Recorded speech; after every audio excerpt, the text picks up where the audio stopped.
জমি নিয়ে বিরোধের জেরে ন্যায় বিচারের দাবিতে সংবাদ সম্মেলন করেছেন বগুড়ার শিবগঞ্জ উপজেলার তাকিমা খাতুন নামের এক গৃহবধূ। সোমবার শিবগঞ্জ প্রেস ক্লাবে আয়োজিত সংবাদ সম্মেলনে তিনি লিখিত বক্তব্য পাঠ করেন।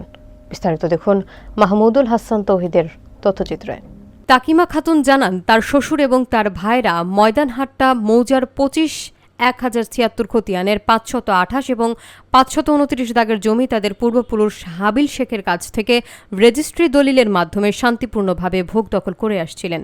কিন্তু চাচা শ্বশুর হায়দার আলী কৌশলে জমির দলিল এবং নকশা পরিবর্তন করে জমিটি একই গ্রামের বেলাল উদ্দিনের ছেলে মোহাম্মদ মেহেদি হাসান ও তার ভাই হানিফের কাছে বিক্রি করেন। তিনি অভিযোগ করেন, 8 বছর আগে দলিল হলেও সম্প্রতি জমি বের করে নেওয়ার চেষ্টা করলে বিষয়টি তাদের দৃষ্টিগোচর হয়। প্রতিপক্ষকে এই বিষয়ে জিজ্ঞাসা করলে তারা মারধর এবং প্রাণনাশের হুমকি দেয়। তাকিমা খাতুন এই ঘটনায় সুষ্ঠু তদন্ত এবং প্রশাসনের হস্তক্ষেপ কামনা করেন। সংবাদ সম্মেলনে তার শ্বশুর আজিজার রহমান এবং শাশুড়ি রশিদা বেগম উপস্থিত ছিলেন। জেলা বগুড়া। প্রিয় সাংবাদিক ভাইয়েরা, আজকে আমি আপনাদের কাছে উপস্থিত হয়েছি এই জন্য যে ময়দানহাট্টা মৌজার 1000 খতিয়ানের 528 ও 529 দাগের জমি দাদা শ্বশুর হাবিল শেখ লিখিয়ে দেন।